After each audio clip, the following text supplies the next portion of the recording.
Good morning. This is update for July 7, 2022, day 134 of the war, end of the date update.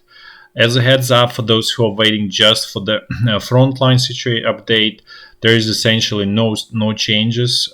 Russian troops are regrouping, preparing to launch new massive attack. So this may last probably, we don't know obviously, but probably for the rest of this week, and could be even possible into next week. But it can break out at any moment. So just for those who are waiting for just frontline, there is essentially no changes since yesterday. Now let's switch to our typical sort of strategic and general topic. We're gonna discuss today. We were gonna start with discussion of energy. So let's actually look what we mentioned about the Kazakhstan problems dealing with Russia and specifically transporting oil through Russian territory, and which was blocked recently by Russia. And specifically, the reason it was blocked because Kazakhstan government. There are several actual reasons. First, Kazakhstan government decided to pursue the sanctions that imposed on Russia by the West. So essentially, no sanctions good can enter Russia. That's the first thing. And the second, president of Kazakhstan said that Kazakhstan will not recognize captured territories in Ukraine, specifically the Donetsk and Luhansk region. There was more discussion about that. So essentially, they support territorial integrity of Ukraine. So that's obviously didn't go well with Russian political top, and so they decided to retaliate for that. Specifically, what they did, there was explosion at their oil field here called Tengiz. It's actually owned by the consortium. And basically, it's run by Chevron, which owns 50% there. Then there's also ExxonMobil, which owns 25%. And then Kazakh state oil company, which owns 20%. And then there's also Russian Lukoil, which owns 5% there. And this is one of the largest oil producing region in Kazakhstan in general. So basically, it actually based this specific field is based onshore, but there is also more fields offshore here. And the way it was transporting, it was actually, there's a pipeline and it goes through Russia here, and then there is Novorossiysk in this area, and then obviously you put it on the tankers, and it goes where it needs to go, mostly to Europe.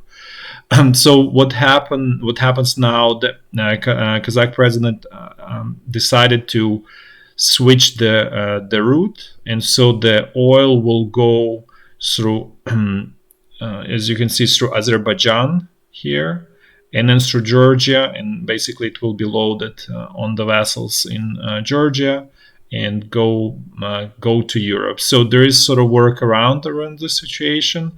We don't know if the pipeline, the capacity of the pipeline is enough to take all of the sort of blocked oil, but in any case, there probably will be even at least short-term hiccups in the supply of this oil from Kazakhstan to the world market, which obviously does not help oil prices by any means. Now let's switch to other location where it's actually oil and gas field here.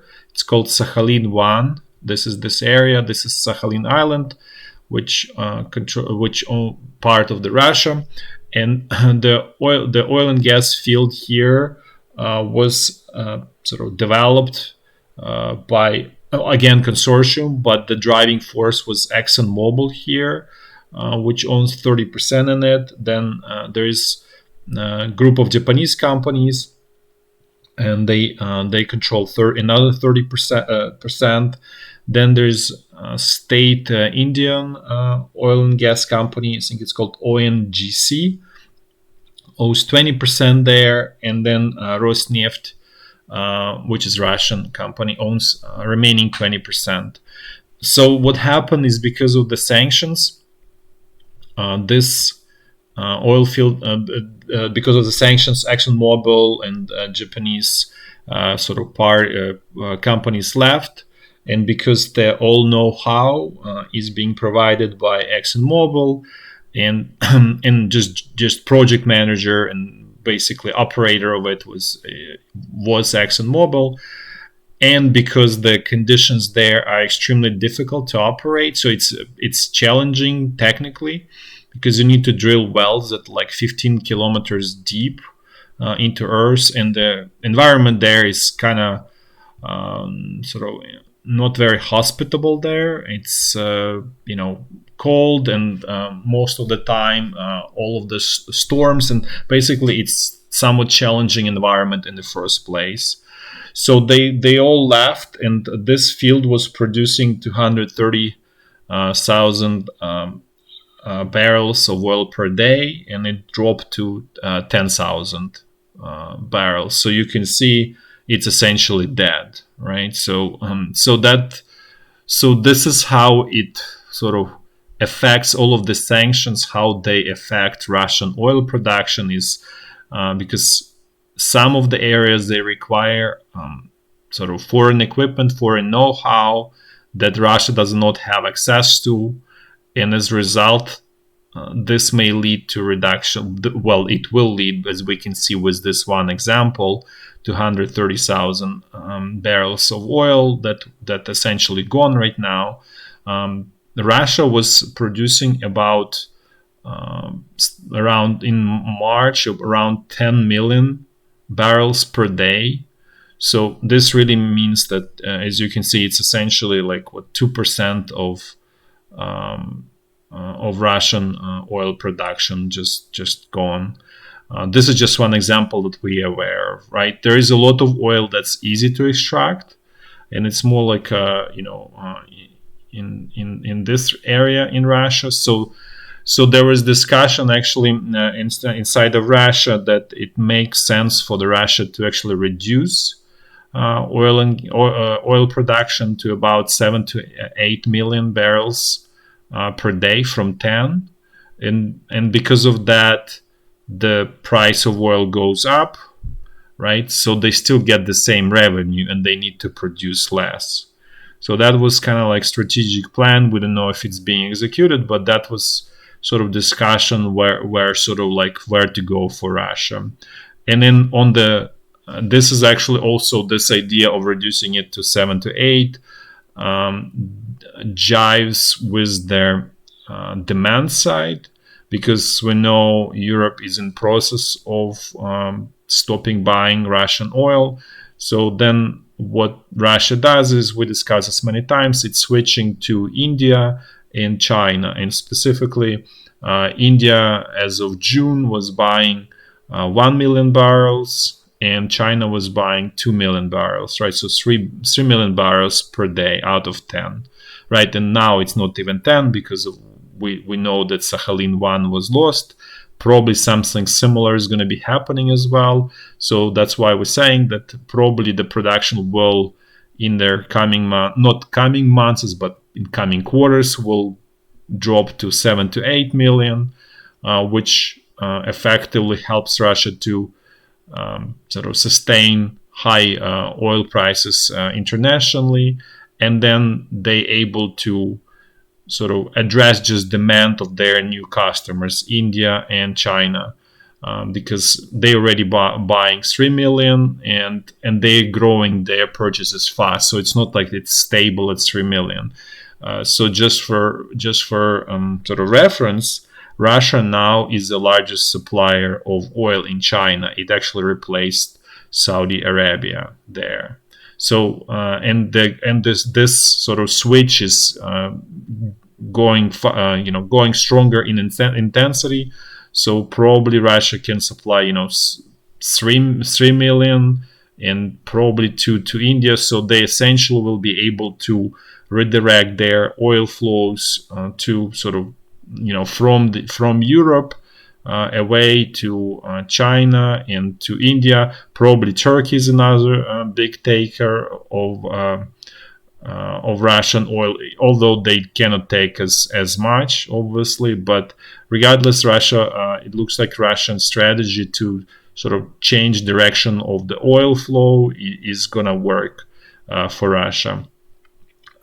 So now let's switch to different topic. Actually, switch to Ukrainian economic situation, which is we discussed. It's terrible. Ukrainian economy is essentially done and dead. Nevertheless, we'll provide some sort of extra color just to sort of keep everybody informed. So, Ukraine government is reporting its foreign currency reserves numbers, which is essentially, you can think of it as a very simplistic way, as your savings account, right? So because your economy is dead, so your income is close to zero, right? So you kind of relying on your savings account mostly, which is this FX reserves, and also foreign aid. So let's just look at this right now at Ukrainian savings account. Let's call it that way, and we'll just look at the progression, how it changes, how it's dwindling, obviously. So on April 1st, Ukraine had 28 billion US dollars in its FX reserve, so we'll call it savings account. Then on May 1st, it dropped to 27, so Ukraine spent 1 billion. Then on June 1st, it dropped to 25, so it spent in May 2 billion. And then on July 1st, it dropped to 22.8. So Ukraine spent 2.2. So you see this pattern of accelerating usage of the savings account. And this really means that the run rate per month is about, looks like slightly more than $2 billion. And given that the savings account shouldn't dip below about 7-8 billions, because otherwise there will be just a disaster with Ukrainian currency. So that really means that there's about 12-14 billion US dollars left sort of to go, which essentially means about 6 months of time that Ukraine still has. On the related note, the European Investment Bank blocked its sort of aid to Ukraine, which was supposed to be 1.5 billion, 1.5 billion, either US dollars or euros, which is essentially 1-to-1 right now because European economy is suffering greatly. So that's also, you can see there are also problems developing with getting foreign financial aid for Ukraine, and we believe that situation probably will accelerate and will get worse. Also, we're gonna touch on the food topic, on the grain and specifically wheat. So we mentioned before that. Let's actually move to this area captured by Russian troops, Kherson region and Zaporizhia region. So we discussed that these regions were essentially going to be dead economically and from a farming perspective because there won't be any incentives. And this was actually confirmed by the Russian sort of sources. We're not using Ukrainian. Russian sources actually sort of not occupational administration, but basically some like a propaganda sources. So they describe it in all honesty that essentially there won't be any incentive to grow wheat in this region, or essentially any region that is captured by Russia, for very simple reason that logistically it becomes really challenging to export this grain, first of all, because we discussed that Russian bulker with Ukrainian wheat was stopped by the Turkish authorities. Even though it has been released recently, it still creates a lot of problems. So what happens is that this is actually what Russian sources say, is that they have to buy wheat from Ukrainian farmers at the price that's much lower than the sort of international market price, So, for example, the number it was quoted, it was 145 US dollars per metric ton. That's already like I think loaded in Sevastopol, which is in Crimea on the bulker. So what this really means that also transportation cost is extremely high. We're not sure why, but they are $45 per metric ton. So that shaves off 40 out of 145. You only left with $100, and that's your sort of revenue as a farmer that you're really getting into your hands. And given that there is that actually price for diesel in these regions is also high, and there is also shortages of diesel, more so of gasoline, but diesel is sort of relevant for this because that's what the tractors and harvesters use. So it's also high, and also there is a shortage to no fertilizer because Russia is actually blocking supplying fertilizers to this captured region. So it really creates basically disaster for the farmers, where they essentially have almost no profit at all, or really tiny one, about $10 per metric ton, which really creates close to zero incentive to produce. And there were also examples of their Ukrainian actually farmers in this region dumping their vegetables because they're simply not profitable to sell to Crimea or to larger Russia because transportation costs are extremely high. So just for the reference, Kherson region is also a large producer of all kind of vegetables, right? So it's kind of like basically essentially largest supplier of vegetables, especially early vegetables used to be for entire Ukraine. And so now that's not needed. That's essentially also, and this vegetable production is higher value add relative to like wheat growing and so on. So it's more profitable basically. So that also kills a significant source of actual profit. So it's actually kills more profit than actually wheat growing. So as a result, this whole area is essentially going to be economically totally devastated this season, and essentially then farmers will have A, zero incentive, B, probably close to zero financial resources to actually plant anything for the next year.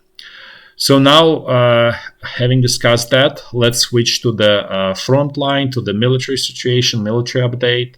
The first general strategic note is that Ukrainian command continues fierce and very strong and focused attacks on Russian ammunition depots and fuel depots, and they actually shooting as far as sort of this area that's adjacent to Russian border, and this whole essentially area, Ukrainian territory, they being attacked wherever there is known ammunition and fuel depots. They being attacked very concentrated way. And Russian sources actually report that there is heavy hits, heavy damage being done to supplies. So this, as we discussed, is at least something better than how the HIMARSs and all of that, so all those self-propelled howitzers, it's better use for them. At least there is something. It's probably not the most optimal way of doing this.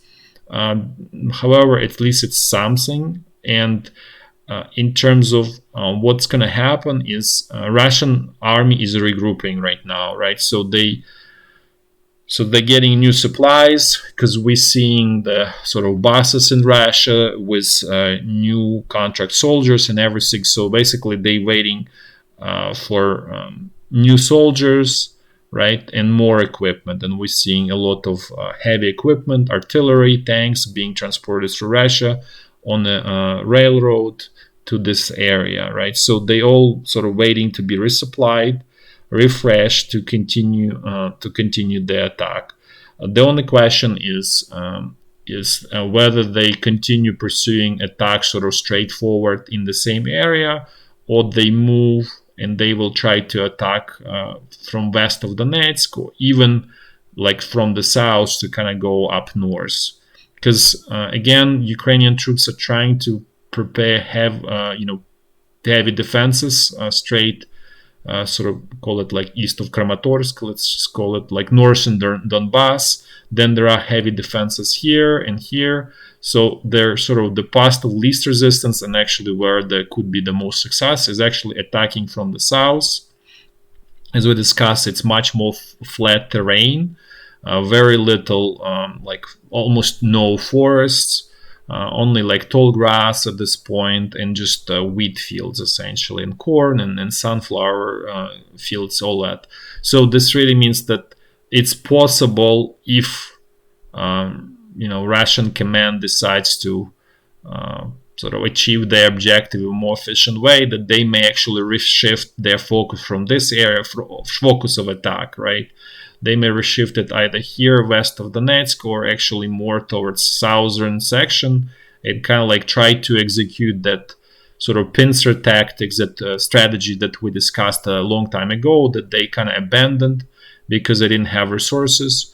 So it remains to be seen actually where they continue attack. There's obviously they control the initiative right now, so it remains to be seen. We're not convinced that they will continue punching in the same area, even though that's a typical path for Russian command. But at the same time, it will be probably least effective path, let's put this way, because Ukrainian army is also preparing. They're using this time to dig in, to develop defensive positions. So it will be harder to sort of break through this. In addition, the nature of this area is it's a lot of like small towns here. Essentially, it's like one big.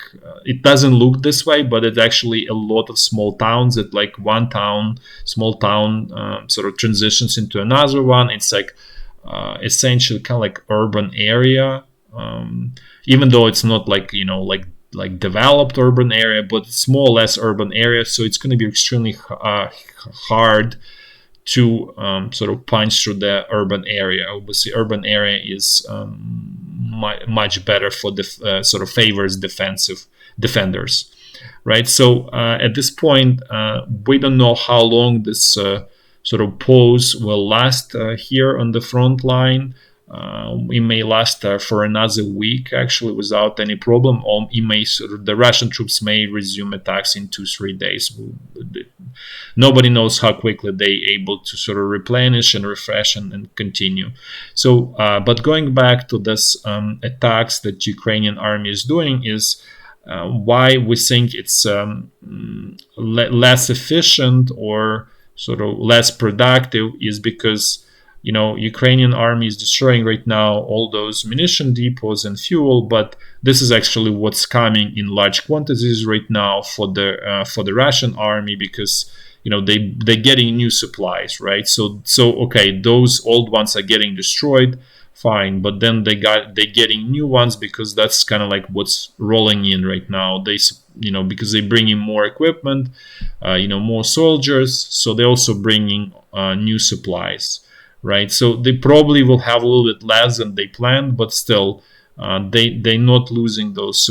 In a way, they will have their sort of inventory of their artillery shells. So in a way, we think that's not the best path to address the problem.